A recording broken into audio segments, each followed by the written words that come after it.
Bonjour, vous êtes bien à l'écoute de Laïkino avec Jonathan, la chronique cinématographique de l'Union des familles laïques. Après François Ozon, c'est un réalisateur contemporain espagnol qui va faire l'objet de la chronique d'Alain. Bonjour Alain.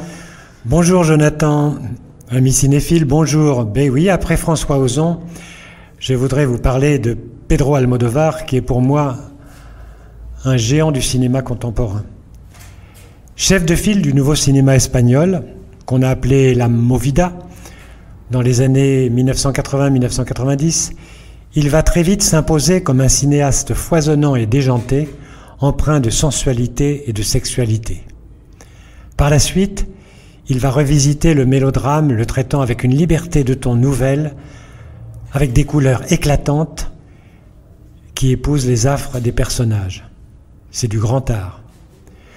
Seul ombre au tableau, pour moi, un ratage complet en 2013 avec Les Amants passagers. Dans sa riche et variée filmographie, j'ai particulièrement aimé 3 films qui me semblent emblématiques du grand Pedro. La piel qui habito, la peau où j'habite, est sorti en 2011. C'est un mélodrame flamboyant, mêlant chirurgie réparatrice, orientation sexuelle et suspense, dans laquelle semblent condenser toutes les blessures du réalisateur. Impossible de résumer ce film sans le caricaturer. Osez vous y aventurer, vous ne le regretterez pas. Julieta, sorti en 2016, est la quintessence du drame qu'affectionne le réalisateur. Julieta, qui n'a plus vu sa fille depuis des années, rencontre une amie de celle-ci qui lui donne de ses nouvelles. Julieta va alors tenter de la retrouver afin de lever les secrets qui ont miné sa vie. Comment fait-on pour abandonner des êtres que nous aimons en les effaçant de notre vie ? C'est un film sur la culpabilité, sur le destin. C'est une œuvre majeure à voir absolument. Parle avec elle, sorti en 2002, nous raconte l'amitié naissante entre Benigno et Marco, chacun au chevet d'une femme, torero pour l'une, danseuse pour l'autre.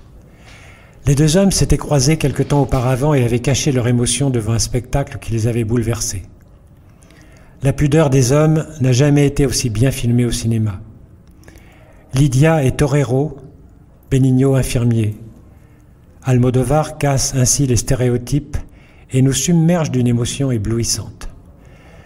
Je n'ai pu retenir un torrent de larmes à la fin de ce film magistral. À bientôt, rendez-vous très vite avec un réalisateur iranien cette fois. Bon film.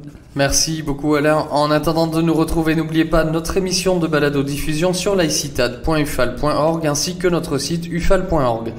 N'oubliez pas que nos activités ne sont possibles que grâce à vos dons et à vos adhésions. C'était Jonathan sur Laïkino, à très bientôt.